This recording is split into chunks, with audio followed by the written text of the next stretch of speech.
지난 시간에 2장 10절까지 해서 거듭난 사람의 세 가지를 같이 이렇게 봤었습니다. 1장에서 이제 우리가 썩지 아니할 씨 하나님의 말씀 그 DNA로 구원을 받았기 때문에 우리도 썩지 아니한다라는 거. 그래서 이제 우리에게 필요한 것이 신령한 젖을 사모해야 한다는 거. 하나님의 말씀으로 우리는 성장해 간다라는 거.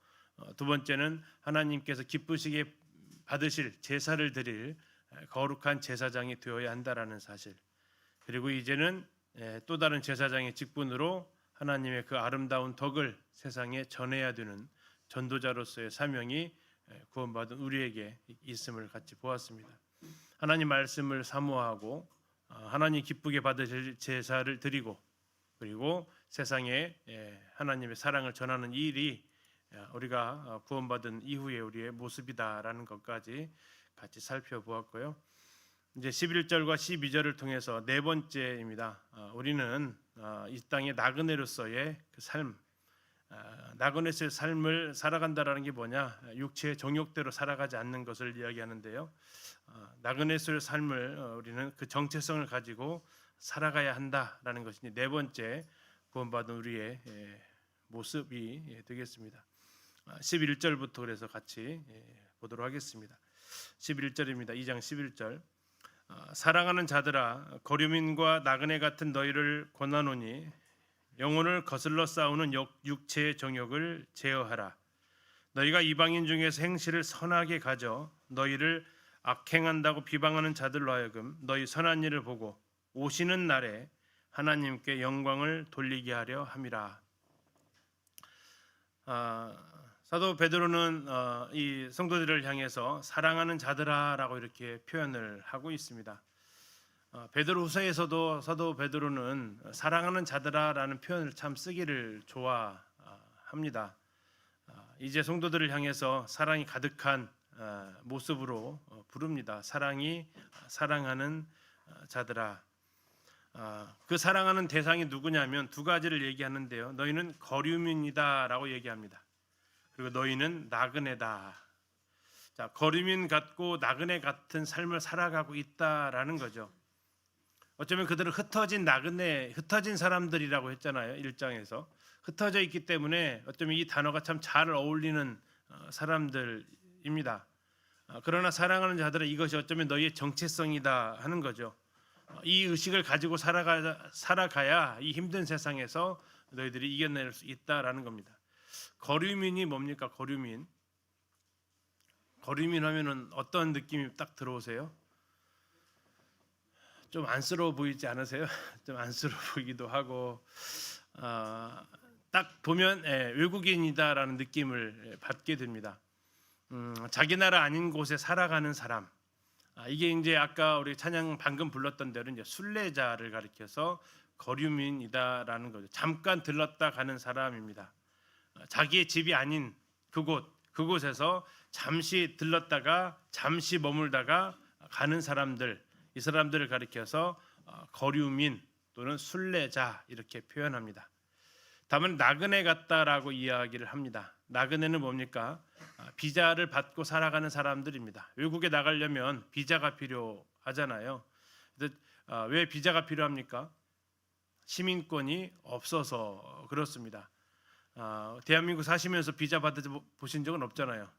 왜 그렇습니까? 우리는 대한민국 국민이기 때문에 대한민국에서는 비자가 필요 없습니다. 그러나 당장 외국을 나가려면 우린 여권을 가지고 나가야 되고 자신들이 내 나라가 여기가 아니다라는 것을 증명하는 것이 바로 여권을 들고 나갔다라는 것 자체가 내가 이 나라 사람이 내가 간 이 나라가 내 나라가 아니다, 외국이다라는 것을 말해주고 있습니다. 외국 이렇게 가시면 여행을 가시더라도 얼마나 계십니까? 제일 오래 며칠까지 계셔 보셨어요? 한 1년 이상 살아 보셨습니까? 쉽지 않죠. 보통 많이 있어야 한 보름. 그것보다 더 짧은 기간을 잠깐 갔다 오죠. 잠깐 다녀옵니다. 그게 바로 거류민이고 그게 바로 나그네다라고 이야기하고 있습니다. 잠시 기도 가운데 말씀드렸지만 구원받기 전에는 이 땅이 내 나라 같았습니다. 이 땅에서 내 모든 행복이 다 결정되는 사람들이었습니다.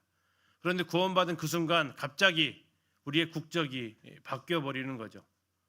여기가 내가 영원히 살 나라가 아니고 하나님 나라, 하나님 계신 그곳이 나의 본국으로 바뀝니다. 빌립보서에서 말하고 있는 대로 우리의 시민권이 하늘로 옮겨지게 되는 거죠. 그러면서 나는 이제 이 땅에서 바로 갑자기 뭐가 됐다고요? 갑자기 나그네가 된 겁니다. 내 나라처럼 생각하고 살았는데 구원받고 났던 이 땅이 내 나라가 아니었다라는 거예요. 갑자기 나그네가 돼요. 나그네의 서름들이 있습니다. 나그네 고통들이 있어요. 아픔들이 있습니다. 내 나라가 아닌 곳에, 그래서 아무리 좋은 음식 주시고 아무리 좋은 호텔에서 자도 한 2주 정도 지나가면 무슨 생각이에요? 그래도 내 집이 좋아 하는 얘기들을 하게 되죠. 뭐 캠프 2박 3일 좋다고 하지만 한 6박 7일 한번 해보세요. 그러면 곧바로 뭔 얘기부터 하냐면 아이고 언제 집에 가 이런 이야기를 합니다. 왜 여행사에서 하는 그 프로그램들이 7박 9일이 제일 많은지 아세요? 인간이 가장 집에 돌아가고 싶을 때, 이제는 좀 가도 되겠다 하는 때가 바로 그 정도의 시간이 된다라고 이야기를 합니다. 그리고 그 고비를 넘어가면 한 3, 4일 정도 더 있을 수 있대요. 근데 2주 넘어가면서부터는 이제 이것도 좋고 다 귀찮고 빨리 내 집 가서 쉬고 싶다라는 것들이 있어서 여행 프로그램을 길게 짜기가 참 어렵다라고 하죠. 왜 그렇습니까? 그게 나그네의 삶이기 때문에 그렇습니다. 그래도 히브리서 11장에서 우리가 살펴봤지만 히브리서 11장 13절 14절에서 이렇게 얘기하고 있죠. 이 사람들은 다 믿음을 따라 죽었으며 약속을 받지 못하였으되 그것들을 멀리서 보고 환영하며 또 땅에서는 외국인과 나그네임을 증언하였으니 그들이 이같이 말하는 것은 자기들이 본향 찾는 자임을 나타냄이라. 나그네, 거류민, 이들은 본향 찾는 자입니다. 본향을 향해서 가는 사람들, 이게 나그네입니다. 우리가 나그네입니다. 이 땅이 마치 내 나라처럼 살아가면 나그네 아니죠. 우리는 잠시 주님 나라 가기까지 이곳에 머물렀다 가는 나그네임을 기억하는 것이 너희들의 정체성이다라는 겁니다. 그렇게 되면 자, 나그네로서 거류민으로서 살아가면 그 다음에 나와 있는 것들이 이루어져야 한다라는 겁니다. 그 다음에 뭐가 나옵니까? 너희를 권하노니 영혼을 거슬러 싸우는 육체의 정욕을 제어하라라고 이야기합니다. 자, 영혼을 거슬러서 싸운다고 합니다. 갈라디아에서는 이렇게 얘기합니다. 우리 안에 성령을 쫓아서 살고자 하는 마음도 있지만 또 육신을 따라서 살고자 하는 마음도 있다라는 거죠. 그래서 이 두 가지가 서로 싸워서 우리가 원하는 것을 이루지 못하게 한다라고 이야기를 합니다. 바로 이 육체의 정욕이 누구와 싸운다고요? 영혼과 거슬러서 싸운다라는 겁니다. 하나님과의 교제를 계속해서 방해합니다. 영적으로 성장하는 것을 계속해서 방해하는 세력이 누구냐? 바로 육신이다라는 거죠. 사탄이 우리의 육신을 통해서, 육신의 정욕을 통해서 우리가 영적으로 하나님과의 교제하는 거, 영적으로 성장하는 것을 방해하고 있다라는 겁니다. 뭐가요? 바로 육체의 정욕이. 육체의 정욕이 뭡니까? 바로 영혼을 거스르는 하나님 중심, 하나님 나라, 하나님의 뜻, 하나님 안에서 성장을 가로막는 것들이 다 육체의 정욕입니다. 뭐가 있을까요? 요한일서에서는 육신의 정욕, 안목의 정욕, 이생의 자랑, 이런 것들이 세상으로부터 왔다라고 이야기를 하고 있죠. 아버지께로부터 온 것이 아니다라고 얘기하면서 세상의 것들이 바로 이 세 가지, 이게 바로 에덴 동산에서 여자와 남자를 유혹했던 그것이고, 바로 이것이 바로 예수님이 40일 금식 후에 예수님을 시험했던 것도 바로 이것이고, 또한 이것은 동일하게 우리를 계속해서 시험하고 있는 대상이기도 합니다. 인간에게는 그 욕구라는 게 있다라고 합니다. 욕구가 뭡니까? 흔히 가장 1차적인 욕구가 생존의 욕구입니다. 먹어야 하는 욕구들이 있죠. 식욕이라고 하죠. 또 잠을 자야 되고, 수면욕이라는 것들이 있습니다. 그러나 이것만 있는 게 아니라 이제 생존이 아니라 생활을 위한 욕구도 있어요. 그리고 자아 실현까지 하고 싶은 그런 욕구들이 있어서 이 욕구를 충족하는 것을 죄로 여기지는 않습니다. 왜요? 이 땅에서의 삶이 다 그런 거니까. 그러나 문제는 뭡니까? 우리는 이 땅에서의 삶이 다 아니기 때문에 이러한 욕구를 그대로 추구하면서 살면 영적으로 성장할 수 없다라는 거죠. 그래서 사람들이 그렇게 좋아하는 돈도 성경에서는 돈을 사랑하지 말라고 이야기를 하고 있잖아요. 세상에서 그렇게 높은 자리를 앉고 싶지만 성경에서는 주님은 낮은 자리로 가라고 이야기합니다. 왜요? 이게 나그네의 삶이 그거죠. 이게 성지 순례를 하고 다니면 참 불편한 게 있습니다. 진행을 하다 보면 돈을 좀 많이 갖고 다녀야 될 때가 있어요. 자, 여행을 다닐 때 돈이 많이 갖고 다니면 편할까요? 돈을 조금 갖고 다니면 편할까요? 내 돈이면 많이 갖고 다녀도 편한데요. 이게 내 돈 아니면 진짜 갖고 다녀도 계속 불편합니다. 이게 집중이 잘 안 돼요. 늘 시선이 그 주머니에 가 있어요. 이거 누가 잃어버리면 어떻게 돼요? 이 팀 이제 어디 입장도 못 하고요. 곤란한 일이 벌어지기 때문에 이게 뭡니까? 이게 바로 이제 어떤 내가 마음을 빼앗기는 것들이 있다 보면 그것에서의 온전한 나그네수 삶을 살아갈 수 없는 거죠. 우리 안에도 바로 이러한 것들이 있다라는 거죠. 구원받기 전에 우리의 그 욕구대로 살아왔습니다. 그리고 그것을 전혀 죄악시하지 않습니다. 출세를 위해서 살아가는 거 격려해 줍니다. 돈을 벌기 위해서 열심히 일하는 거 박수 쳐줘요. 세상에서의 권력을 향해서 나아가는 거 부러워합니다. 그런데 구원받고 난 이후에 그것이 전부 다 육체의 정욕에 들어간다라는 거죠. 자, 그러면서 이제 이런 것들을 제어하라고 나와 있습니다. 제어한다는 게 뭘까요?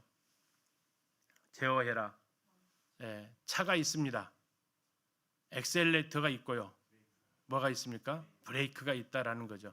제어하라는 것은 엑셀레이터를 밟아요, 브레이크를 밟아요? 브레이크를 밟아야 된다라는 겁니다. 이게 육신의 정욕이라면 멈춰야 한다라는 거죠. 이게 제어한다라는 의미입니다.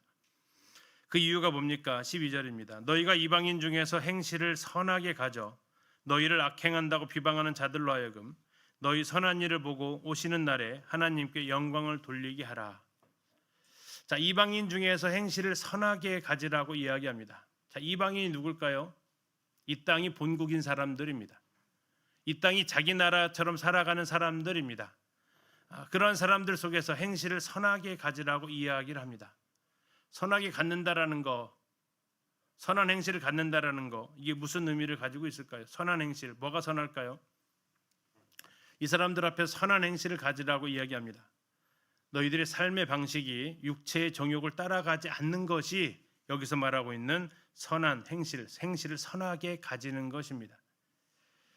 그리스도인으로서 살아가는 삶의 방식은 육체의 정욕을 따라가는 사람의 삶이 아니고 하나님의 말씀을 따라가는 거, 이게 선한 행실입니다. 선하다 했을 때 우리는 착한 걸 생각하시는 게 아니고 하나님의 뜻에 따라 살아가는 것이, 하나님의 부르심에 맞게 살아가는 것이 선한 것이다라는 생각을 가지셔야 됩니다. 우리가 이제 거룩하다라면 깨끗하다라는 게 아니었죠. 거룩이 뭡니까? 구별되어졌다라는 게 거룩이다라고 말씀드렸습니다. 선하다라는 것도 그냥 우리가 생각하는 착하다라는 개념이 아닙니다. 착할 선자의 선을 생각하시면 안 되고, 선하다라는 건 뭡니까? 하나님의 뜻에 맞게 살아가는 게 이게 선한 겁니다. 하나님의 부르심의 목적에 맞게 살아가는 거, 이게 선한 것이다라는 거. 그래서 국어에서 말하는 거룩과 선이 성경에서 말하는 것과 약간이 아니라 꽤 차이가 있습니다. 그러니까 구분을 좀 해야 되고요. 선하다라는 게 뭡니까? 육체의 정욕을 제어하는 것이다라고 얘기했습니다. 세상처럼 똑같이 살지 않는 모습이다라는 겁니다. 그러다 보면 사람들로부터 오해도 받습니다. 왜 그렇게 사는지 묻기도 합니다. 이게 3장에 가서 더 나가서 이야기를 하는데요. 자, 선한 행실을 선하게 가져서 너희를 악행한다고 비방하는 자들로 하여금, 자, 제가 학교에 있지만 학교에서 교사가 많을까요? 교장이 많을까요? 교사가 많죠. 교장은 한 자리밖에 없습니다. 그러면 교사가 편할까요? 교장이 편할까요? 어디가 더 좋은 자리로 보이세요? 교사가 편한 것 같으세요? 그럼 좋아 보이는 거 어떤 게 좋아 보여요? 사람들이요? 이 성도들이 다 교사가 좋다고 하시는 것 같은데, 교장이 선호하는 자리죠. 그래서 그 자리는 많지 않습니다. 그러면 그 자리를 가려고 하는 사람은 많을까요? 워낙 가려는 사람이 없다 보니까 한 자리밖에 없을까요? 가려는 사람이 많습니다. 그럼 어떤 일이 벌어질까요? 경쟁을 하게 됩니다. 싸우게 됩니다. 자, 잘 보세요. 여기 보세요. 행실을 선하게 가져서 너희를 악행한다고 비방한다라고 나와 있습니다. 자, 자리는 하나인데 서로 가려면 그 안에서 무슨 일이 일어나요? 온갖 모략 같은 것들도 일어나죠. 이게 높은 자리면 높은 자리일수록 교장 선생님들은 그렇게 높은 자리는 아니에요. 사회적으로 초등학교만 해도 전주에 70개가 넘는데 그게 높은 자리겠습니까? 그래도 전주에서 높은 자리면 시장이겠죠. 전라북도에 높은 자리면 도지사고, 나라에서 높은 자리면 대통령 아니겠습니까? 그러면 그 자리는 더 그런 일이 벌어지게 됩니다.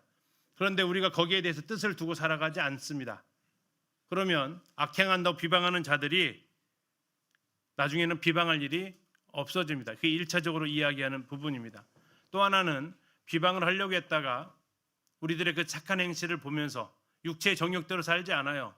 세상의 방식대로 살아가지 않아요. 그러면 그들이 나중에 언제 하나님께 영광을 돌린다고 나와 있어요? 자, 오시는 날에 영광을 돌린답니다.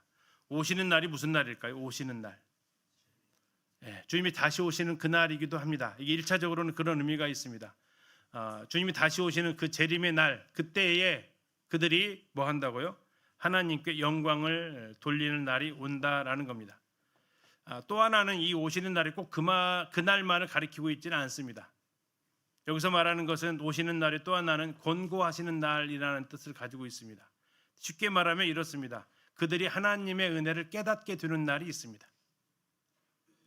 자, 이 두 가지 의미가 있는데 하나는 1차적으로는 좀 더 가까운 걸로 하면 그들이 이 세상에서 전부인 것처럼 살다가 그들 가운데에서 구원받는 일이 벌어져요. 자, 그러면서 처음에는 우리에 대해서 오해하고 왜 그렇게 살아, 무슨 재미로 살아부터 시작해서 같이 험담하는데 험담하지 않으니까 거기에 대해서 때로 뭐라고 하고, 그런데 그런 사람이 구원받고 나니까 이제 무슨 일이 일어나게 된다고요? 그들 입에서 오시는 날에 하나님께 영광을, 우리를 비방하던 자들이, 하나님을 비방하던 자들이 어떻게 된다고요? 구원받은 그 순간에 이제 하나님께 영광을 돌려드려요. 다시 말하면 너희들이 가는 길이 맞았네.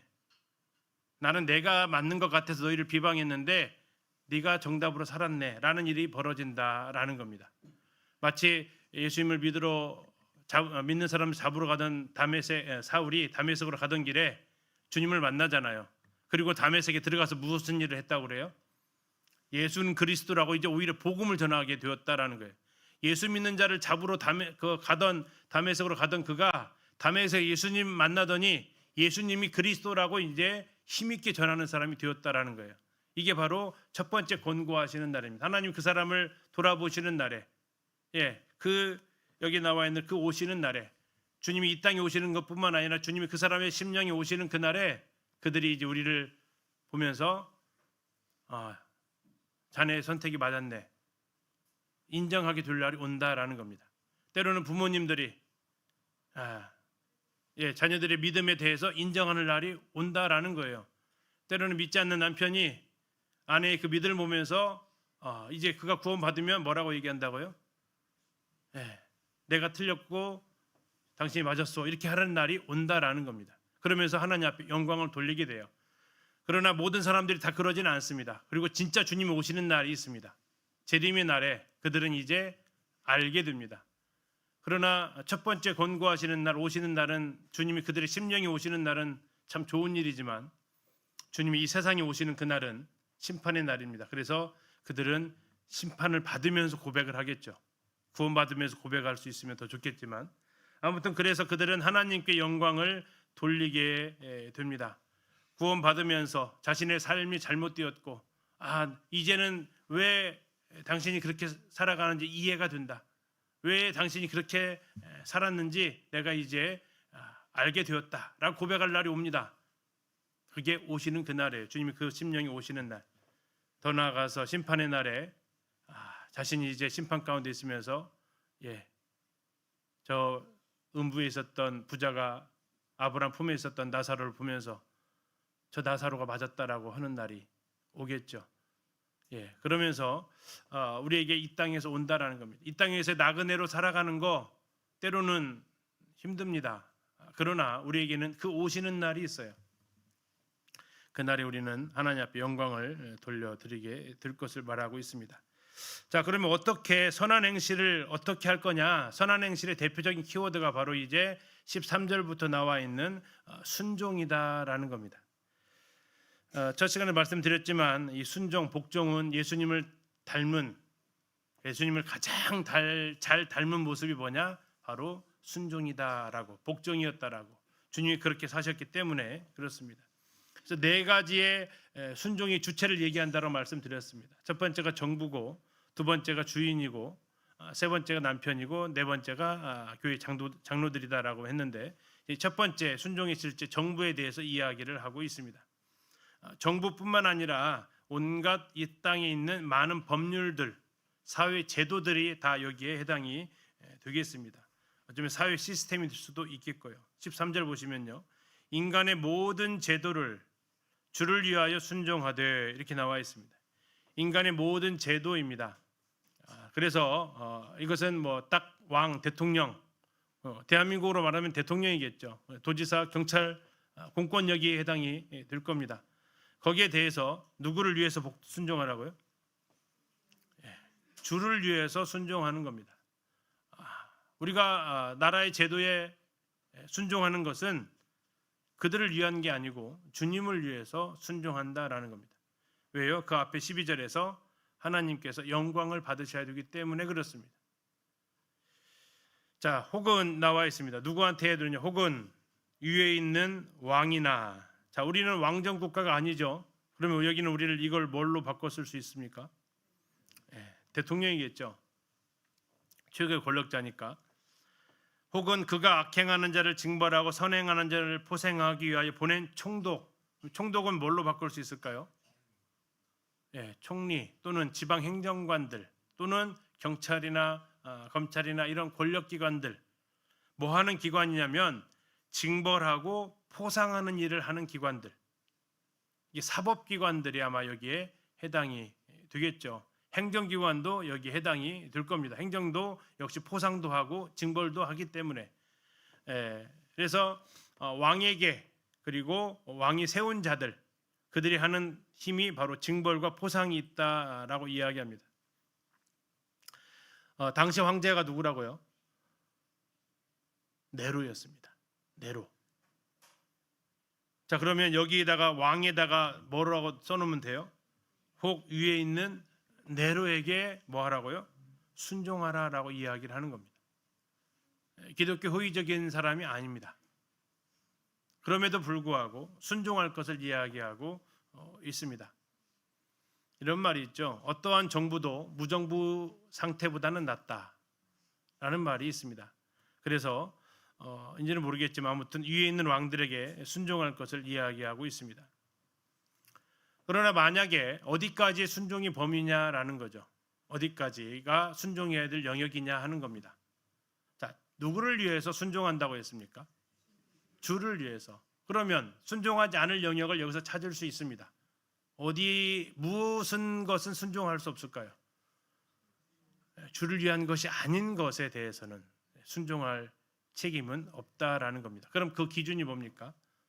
주님의 말씀에 금하고 있는 것을 하라고 하는 것, 또 주님이 하라고 한 것을 못하게 하는 것, 이것은 순종의 영역이 아니다라는 거죠.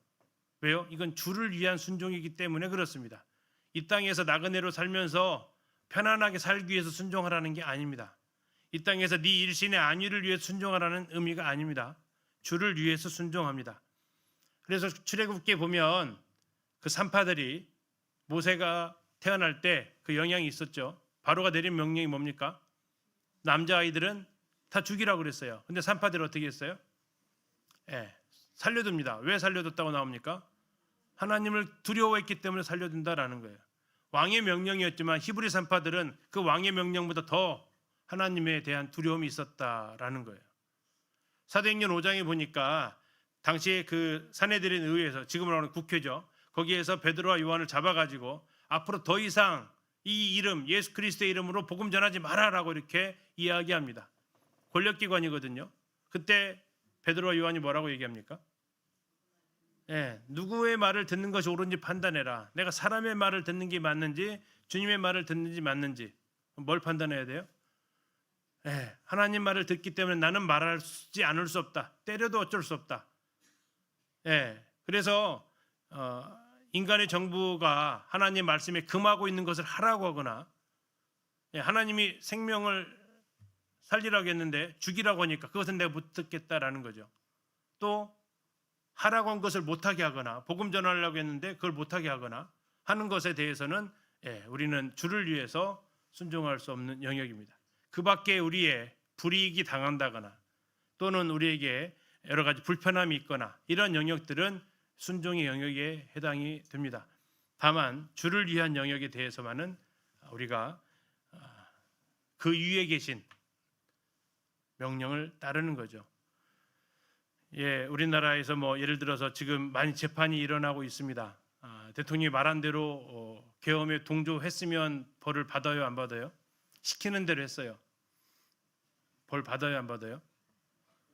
받아요. 시키는 대로 해서 왜 받아요? 대통령의 명령보다 헌법이 더 우선이기 때문에 그래요. 그 헌법에 저촉되니까 그래요. 이 세상의 통치자들보다 더 위에 상위 명령이 있다라는 거예요. 그래서 주님 앞에 가가지고 난 대통령이 시키는 대로 해서 했는데요. 그럼 하나님이 거기에 대해서 평가를 어떻게 하신다고요? 그건 아니야 라고 얘기한다고요. 그건 아니야. 더 상위법이 있었다라는 겁니다. 그래서 주를 위하여 순종하는 거지. 그냥 이거 복음 전했다가는 두드러 맞겠네. 복음 전했다가는 벌금 내야 되겠네. 그럼 못하지. 이건 주를 위한 게 아니다라는 겁니다. 그래서 여기에 대한 가르마를 좀 우리는 어쨌든 탈 수 있어야 하겠습니다. 15절 왜 또 해야 되느냐? 15절입니다. 곧 선행으로 어리석은 사람들의 무식한 말을 막으시는 것이다. 선행으로 어리석은 사람들의 무식한 말을 막으시기 위해서 순종할 것을 말씀해주고 있습니다. 하나님의 뜻은 하나님의 백성들이 이 땅에서의 하나님의 백성답게 살아가는 삶, 다시 말하면 그들의 삶을 통해서 비난받을 것이 없는 삶. 어리석은 사람들이 무식한 말을 합니다. 그러나 그 무식한 말을 이길 수 있는 것은 말싸움이 아닙니다. 뭘로 이길 수 있습니까? 삶으로 이길 수 있다라는 겁니다. 말을 이기는 것이 뭐라고요? 삶이다라는 겁니다. 그리스도인들의 그 삶, 일관된 삶, 그냥 겉과 속이 다른 그런 삶이 아니라 한결같은 성실한 사람 있는 곳에서나 없는 곳에서나 보는 곳에서나 보이지 않는 곳에서나 동일한 그 삶이 뭐를 이긴다고요? 그 어리석은 사람들의 무식한 말, 비방을 이깁니다. 그 사람들의 모함을 이깁니다. 앞에서 12절에 나와 있는 대로 우리를 악행한다고 비방했는데 그것을 우리가 선행을 행하는 모습이 증명이 되면 우리를 악행한다고 말했던 그 사람들의 비방이 어떻게 되겠어요? 힘을 잃어버리게 되죠. 그래서 무식한 말이 더 이상 힘을 발휘할 수 없습니다. 그래서 무식한 말을 막으시게 된다라고 말하고 있습니다. 16절 너희는 자유가 있으나 그 자유로 악을 가리는 데 쓰지 말고 오직 하나님의 종과 같이 하라. 자, 여기서 말하는 자유가 무슨 자유를 이야기할까요? 복음 안에서의 자유를 가지고 있죠. 우리 성도들은 진리 안에서의 자유를 가지고 있습니다. 성도들은 율법 안에서 자유한 사람들입니다. 그래서 우리는 자유가 있습니다. 그런데 그 자유를 무엇을 하는데 쓰기 쉽다고 얘기합니까? 악을 가리는 데 쓰일 수 있다라는 겁니다. 이 자유가 악을 가리는 데 사용되어질 수 있다라는 것을 경고하고 있습니다. 이것을 의미상으로 이렇게 원어의 의미로 좀 쓰면 여러분의 자유를 악행의 덮개로 사용하지 마십시오 이렇게 나와 있습니다. 다시 말하면 자유는 좋은 거잖아요. 위로 딱 드러나 있고 그 밑에는 뭐가 있어요? 악행이 있다라는 겁니다. 그 악행이 뭘까요? 자, 악행이 뭐냐면 불순종입니다. 불순종을 감추기 위한 명분으로 너의 자유를 쓰지 말라라는 겁니다. 다시 말하면 이렇습니다. 나는 자유다라고 하면서 순종을 거부한다거나 내가 왜 이 땅에 순종해야 돼? 왜 왕의 명령에 순종해야 돼? 나는 자유자인데 라고 말하는 거, 이건 안 된다라는 거죠. 이게 바로 지금 뭐 하는 거냐면 악을 가리는 도구로 자유를 사용하고 있다라는 겁니다. 자유를 핑계로 자기의 욕망을 정당화할 수도 있습니다. 가끔 이런 경우 있어요. 왜 자꾸 그래? 왜 그걸 해? 그럼 뭐라고 얘기하냐면 내 마음이야. 내가 하고 싶어서 하는데 왜? 자, 이게 성도들 안에서도 그런 말이 튀어나올 수 있다라는 거죠. 이게 바로 물론 안 할 자유가 있다라고 생각하기 때문에 그렇습니다. 근데 여기서 말하고 있는 자유는 그 밑에 뭐라고 나와 있냐면 하나님의 종과 같이 하라고 나와 있습니다. 그러면 하나님의 종이 가지고 있는 자유는 무슨 자유일까요? 순종의 자유. 이게 좀 이해가 안 가죠. 우리가 자유하면 안 할 자유를 먼저 떠올립니다. 이제 나는 자유롭다. 그러면 뭐 할 수 있어요? 안 해도 된다라는 것을 먼저 떠올려요. 근데 여기서 말하고 있는 자유는 이제 할 수 있다라는 거예요. 공감이 가시나 모르겠습니다. 뭐 이제 할 수 있다라는 게 뭐 할 수 있다라는 게 자유의 의무지. 그게 먼저 떠오르죠. 우리 본성이 그래요. 애들이 자유 시간을 오면 내 마음대로 하는 시간이다라고 생각을 해요. 학교에서 그래서 가끔씩 아이들이 뭘 달라고 그래요? 자유 시간을 달래요. 자유 시간. 뭐 하고 싶다는 거예요? 내 마음대로 시간 놀고 싶다는, 하고 싶은 것 좀 하고 싶다라는 거예요.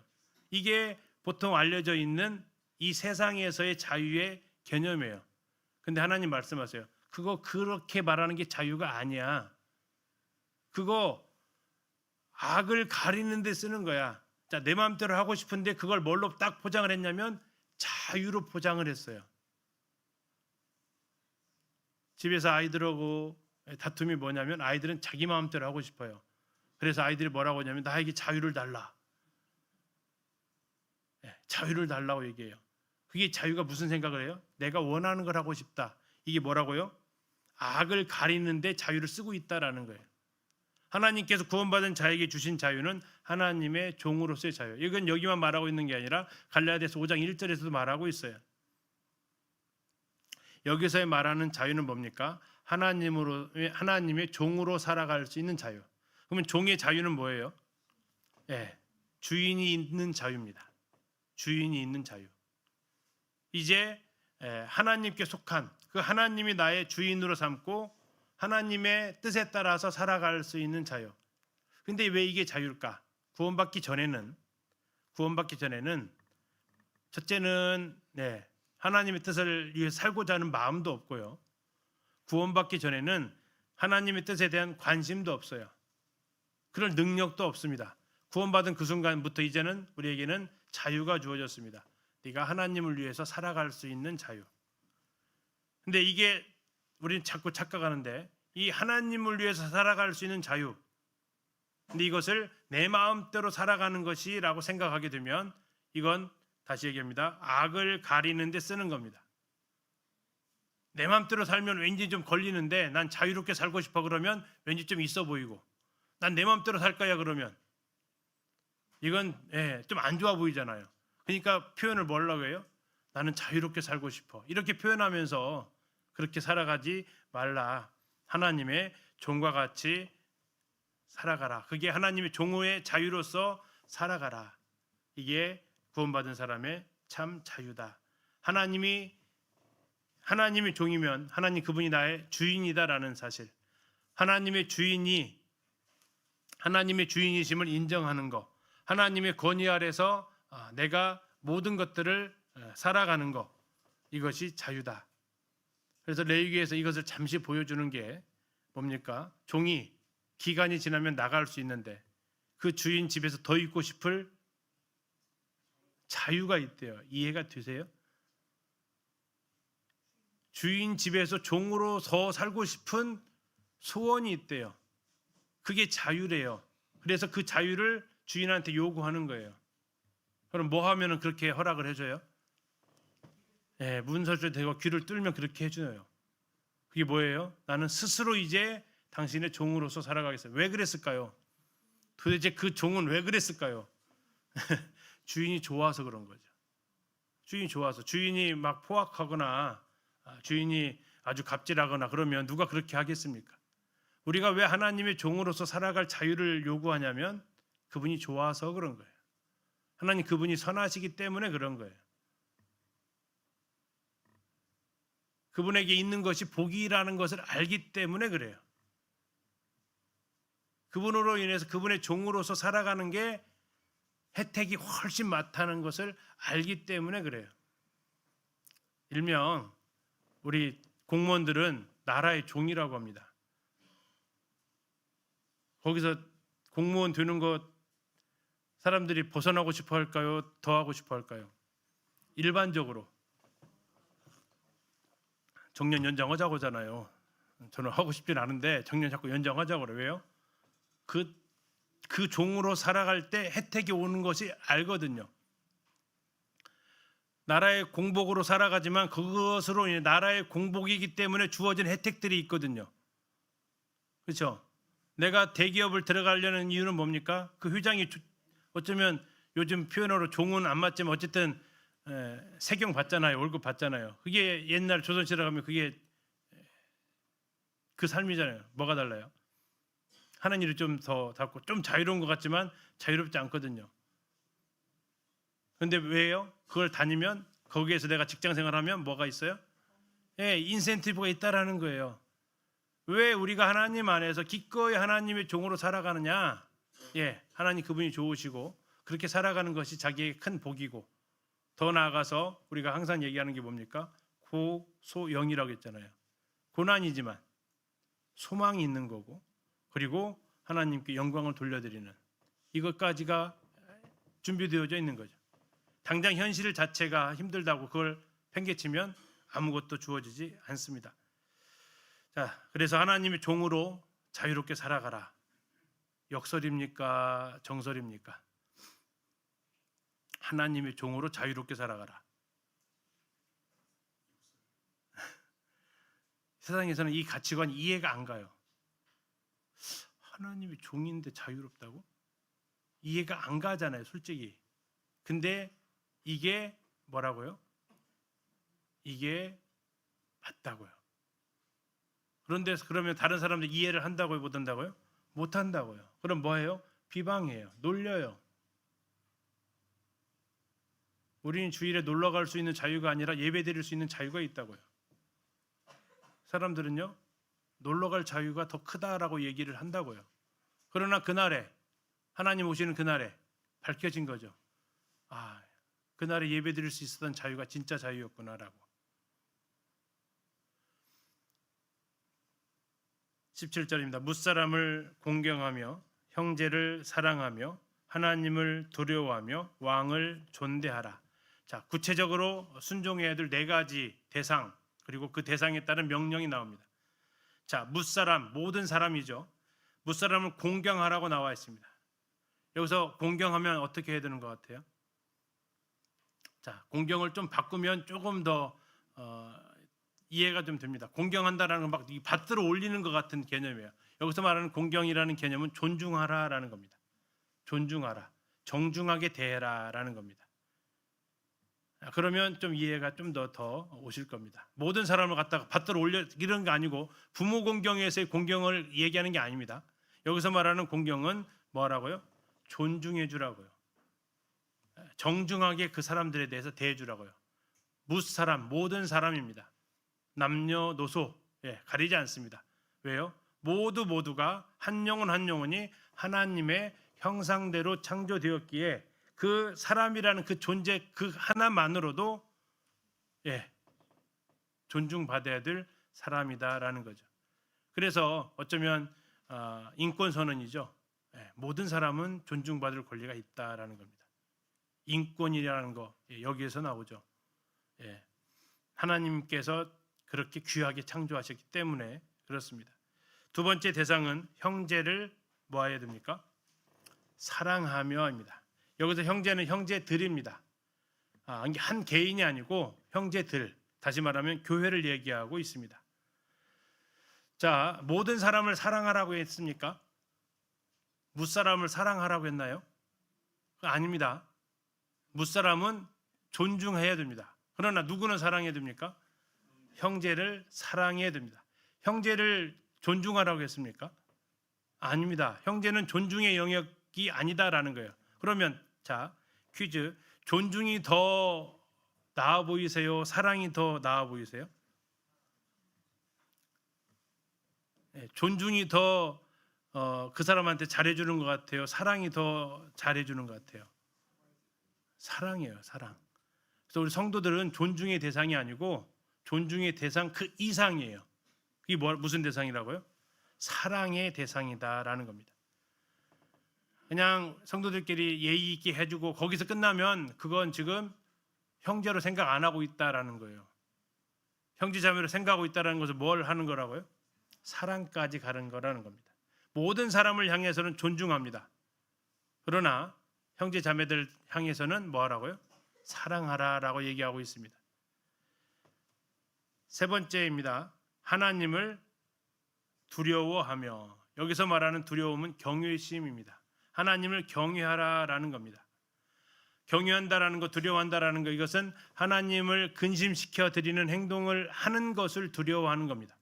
하나님이 하지 말라고 한 것을 했을 때 하나님 앞에 두려움을 갖는 겁니다. 이 경외는 왜 두려움을 갖냐? 무서워서가 아닙니다. 하나님 그분의 그 어떠하심에 압도되는, 이게 경외하는 거고 무서워하는 건 달라요.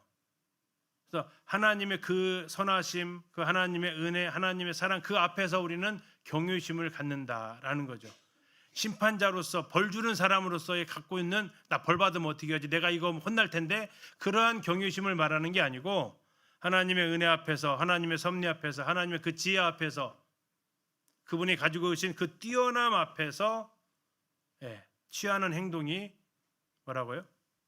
경외심이다라는 겁니다. 두려워한다라는 의미를 가지고 있습니다. 네 번째입니다. 왕을 존대하라. 자, 원어는 공경이라는 단어와 같은 언어가 쓰였습니다. 근데 한글에서 이제 공경과 존대를 다르게 쓰다 보니까 좀 다른 것 같지만 아니에요. 왕도 존중의 대상입니다. 정중하게 예의를 갖춰야 될 대상입니다. 단 무슨 대상은 아니다고요? 두려움의 대상은 아닙니다. 자, 그래서 무사람하고 형제를 비교하고 있어요.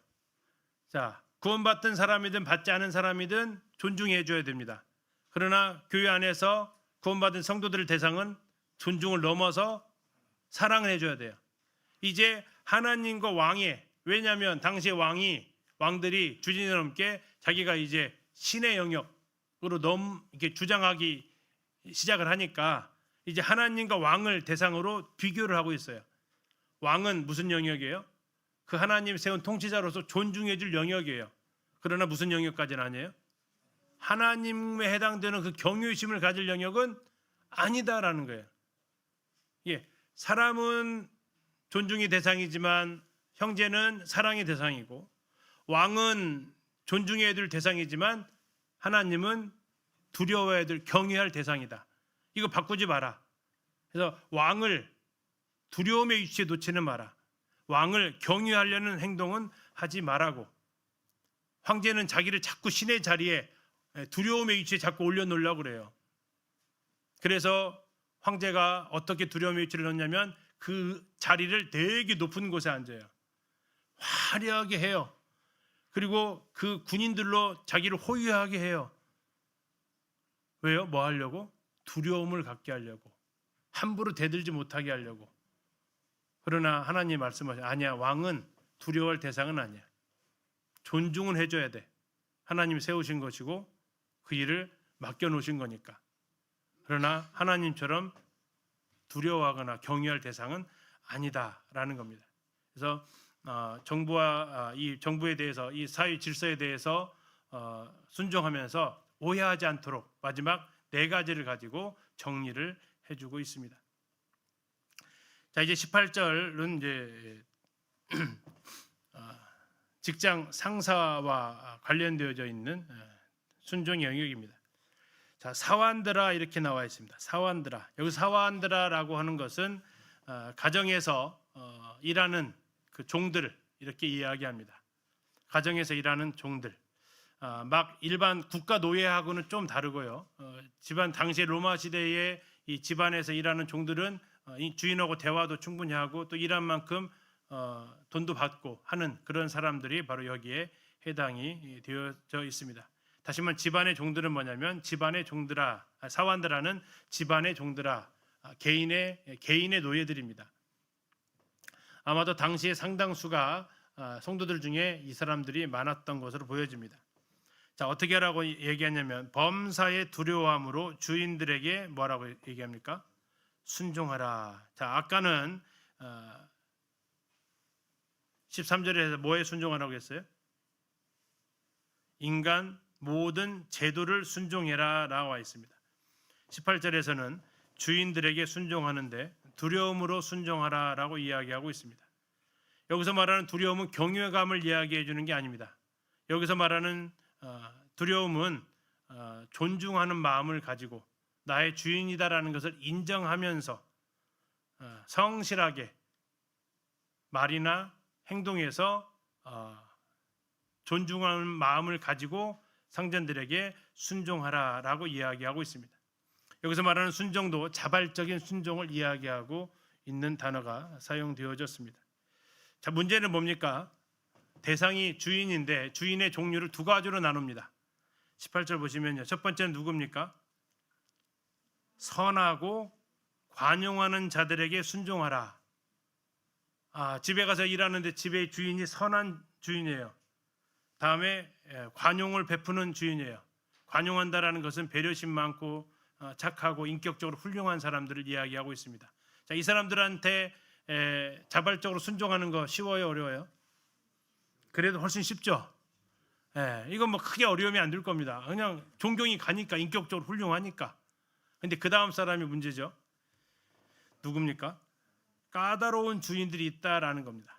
자, 까칠한 사람들이 있다라는 거예요. 여기서 까다롭다라는 뜻이 뭐냐면 구부러진 뜻입니다.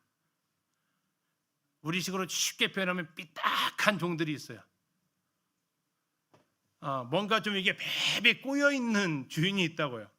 상전이 있는데 뭔가 이렇게 늘 불만이 있는 그런 주인이 계세요. 그래서 뭐 청소를 했으면 미끄럽다고 혼내고 청소 안 했으면 더럽다고 혼내고 뭐 이렇게 뭔가 이렇게 늘 이렇게 꼬투리 잡아가지고 하는 그 상관들 있다는 얘기예요. 근데 그런 사람한테도 어떻게 하라고요?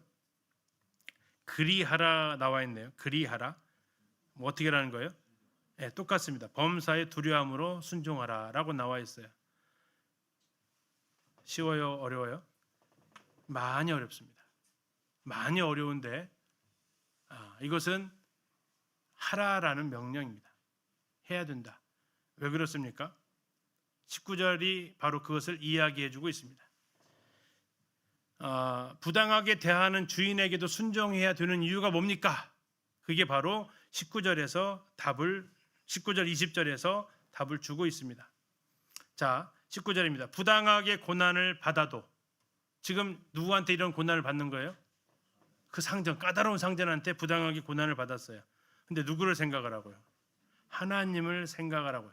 하나님을 생각한다는 게 무슨 뜻일까요? 하나님을 의식한다라는 겁니다.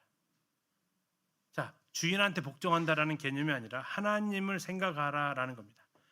하나님 때문에 하라는 겁니다. 내가 원래 착해서 참는 게 아니고 하나님을 생각해서 인내하라라는 의미를 가지고 있습니다. 또 까다로운 상전 그냥 듣기 싫은 소리 그냥 안 들으려고 하는 게 아니라 그 동기가 하나님 때문에 내가 하나님 믿는 사람이기 때문에 내가 이렇게 순종한다라고 해야 된다라는 겁니다. 그게 하나님을 생각함으로라는 의미를 가지고 있습니다.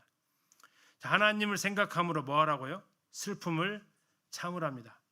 자, 까다로운 상전 섬기는 일이 무슨 일입니까? 그러면 참 슬픈 일입니다. 종들끼리 만나면 안 그러게 무슨 대화가 오가겠습니까? 종들끼리 만났어요. 시장에 가서 심부름 갔다 만났어. 그러면 누구 얘기하겠어요?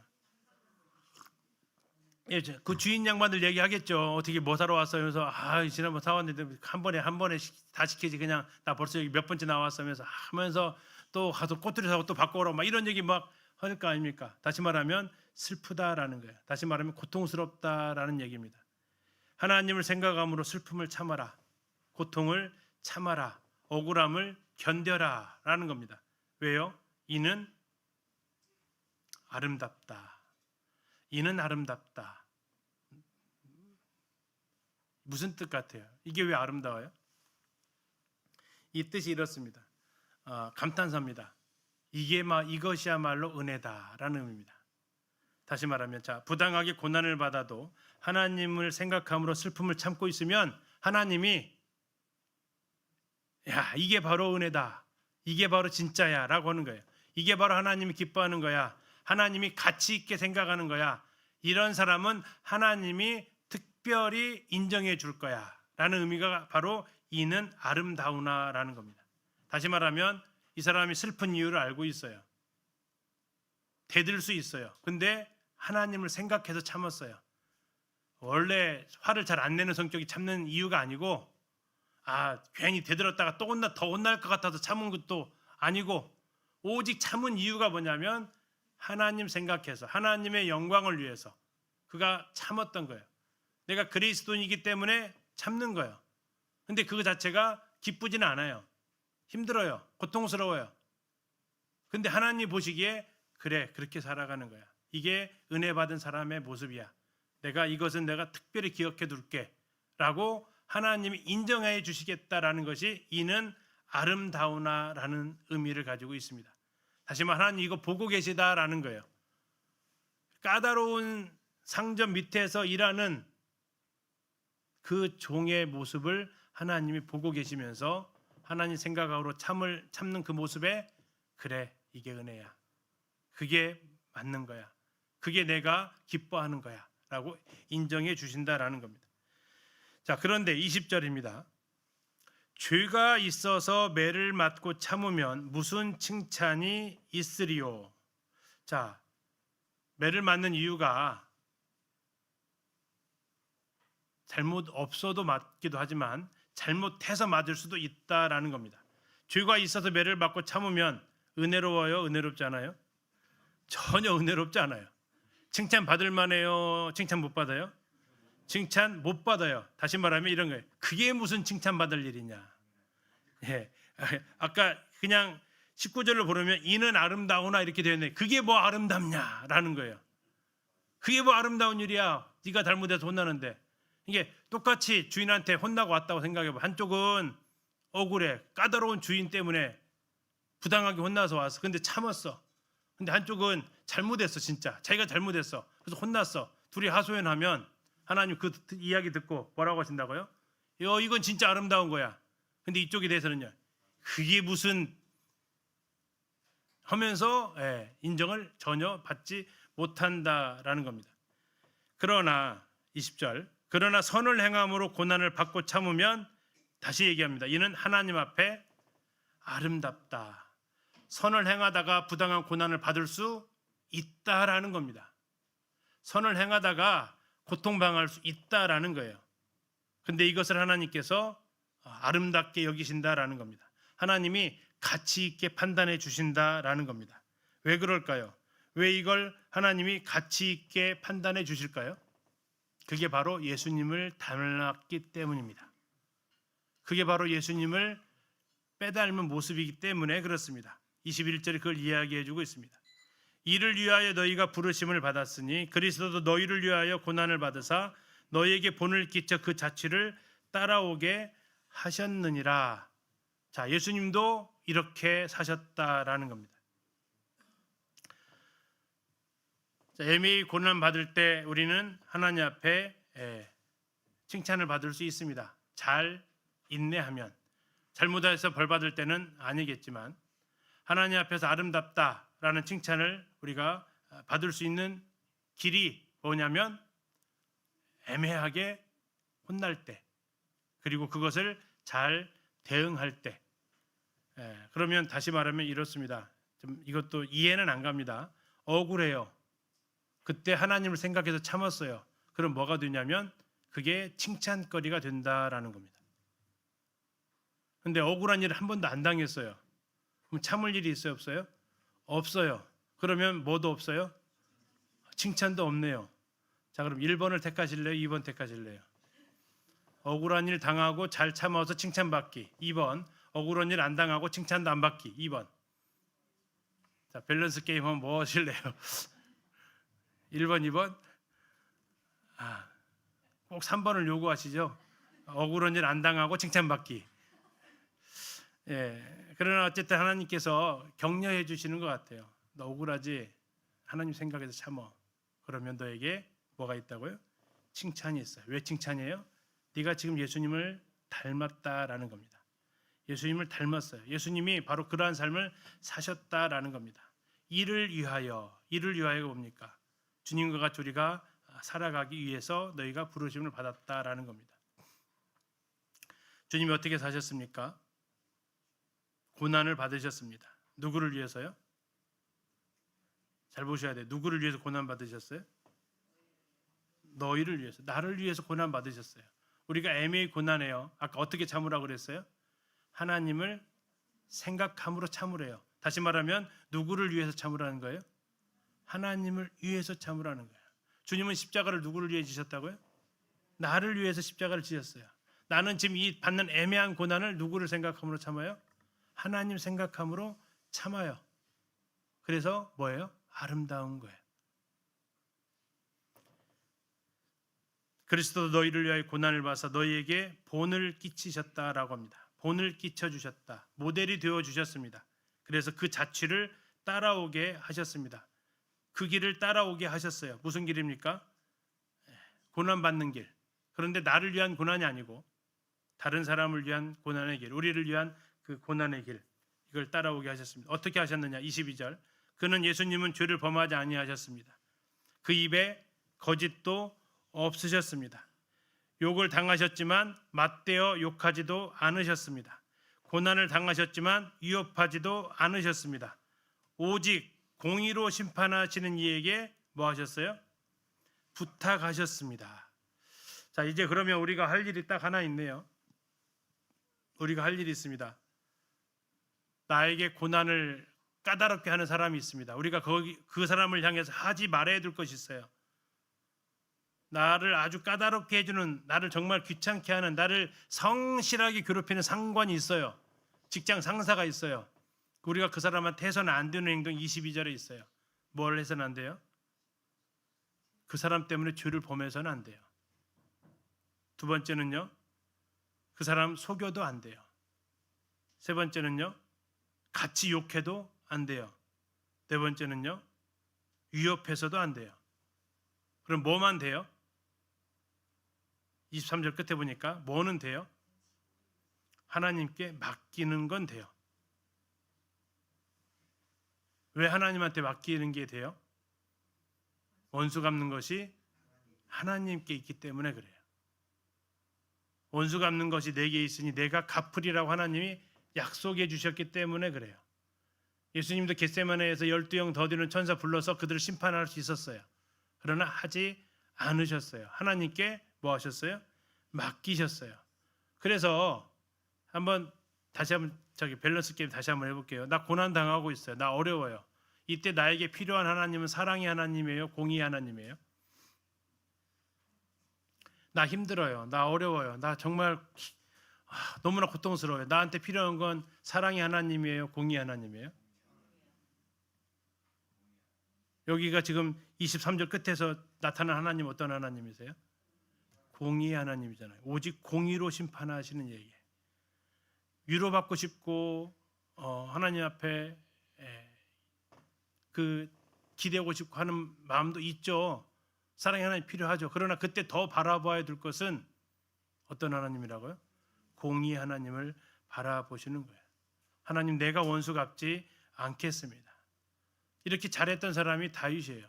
다윗은 자기 손으로 사울을 죽이려고 하지 않았어요. 하나님께 맡겼어요. 다. 예수님이 하셨던 것처럼 우리도 하도록 본을 끼쳐주셨다라고 얘기합니다. 그리고 잘 아시는 24절의 말씀이 나옵니다. 친히 나무에 달려 그 몸으로 우리 죄를 담당하셨습니다. 이는 우리로 죄에 대하여 죽고 의에 대하여 살게 하려 하심이라. 그가 채찍에 맞음으로 우리가 나음을 얻었습니다. 너희가 전에는 양과 같이 길을 잃었지만 이제는 너희 영혼의 목자와 감독 되신 이에게로 돌아왔습니다. 하나님한테 맡기셨습니다. 그리고 그분은 십자가의 길을 가셨습니다. 만약에 그분이 공의로 심판하시는 이에게 부탁하지 않으셨으면 어떻게 했을까요? 24절 못 하십니다. 23절 뒤에 있는 공의로 심판하는 이에게 부탁하지 않으셨으면 24절을 못 하세요. 친히 나무에 달릴 수 없어요.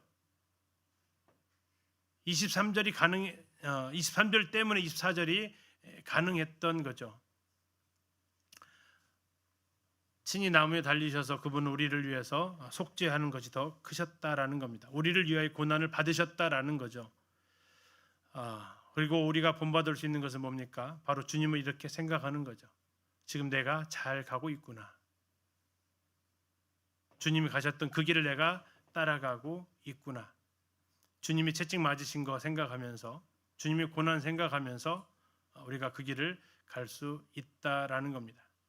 이게 바로 주님 하나님 우리를 칭찬하시는 이유이기도 합니다. 다시 정리하면 이렇습니다. 까다로운 종에게 참 어렵습니다. 말처럼 쉽지 않습니다. 막 부글부글 올라옵니다. 특히 또 나한테만 더 그러면 더 그럽니다. 그때 어떻게 해야 되느냐라고 지금 이야기를 해주는데, 이때 당시의 성도들이 그랬다라는 겁니다. 흩어진 성도들이 지금 무슨 이유 때문에 주인이 자기를 까다롭게 했을까 생각해 보면, 그가 하나님 믿는 것 때문에, 그리스도인이기 때문에 아마 더 까다로웠을 겁니다. 가끔씩 정말 예수님 믿는 것 때문에 장난치시려는 분들이 계세요. 제가 사이다보다 콜라를 더 좋아했던 이유 중에 하나가, 사이다 따로 넣으면 소주랑 색깔이 똑같아요. 섞어요. 사이다 따로 넣으면 거기다 자꾸 섞어요. 그래서 뭐 하라고? 그렇게라도 먹여보려고. 평상시 그런 분도 아닌데 그런 장난을 쳐요. 그래서 이제 그 들키고 난 뒤로 사이다 안 되겠다, 콜라 시켜야겠다. 콜라에다가 섞으면 색깔이 연해져서 표가 나요. 그래서 죄송하지만은 피읍 회사 안 먹고 키읍 회사 걸 먹어요. 피읍 회사 거는 자꾸 섞어놓은 것 같아. 좀 연해가지고. 다시 말하면 이 사람들이 하나님을 믿는다는 이유 그 하나만으로 애매하게 고난 주기도 하고, 때로는 따돌리기도 하고, 그 말 한마디 던지는 것이 꼭 던지는 일이 있어요. 직장생활 하다 보면. 그때 거기에 대해서 어떻게 대응해야 되느냐 하는 거죠. 그냥 주님 말씀하신 것은 거예요. 칭찬 하나 받을 거리 생겼다. 그 생각이 잘 안 듭니다, 솔직히. 나도 이제 주님한테 칭찬 받을까 하나 생겼다.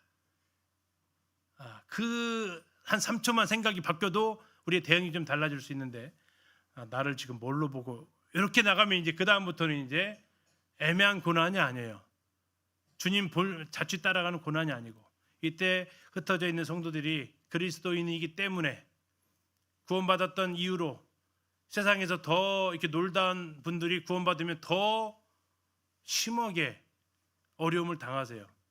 네가 언제부터 예수 믿었다고 하면서부터 시작해서, 그때 주님을 생각함으로 참으면 하나님이 보시면서 아름답다, 참 아름답다, 내 아들 보는 것 같다, 그래 내 아들 예수도 저 길을 갔다, 그 예수 믿는 너도 그 길을 따라오는구나, 참 아름답다, 주님이 칭찬하십니다. 이게 무슨 힘이냐? 복음의 힘이죠. 복음의 힘. 나중에 이제 3장 뒤로 가서 이 복음의 힘이 얼마나 위대한지를 또 한 번 더 이야기를 하게 됩니다.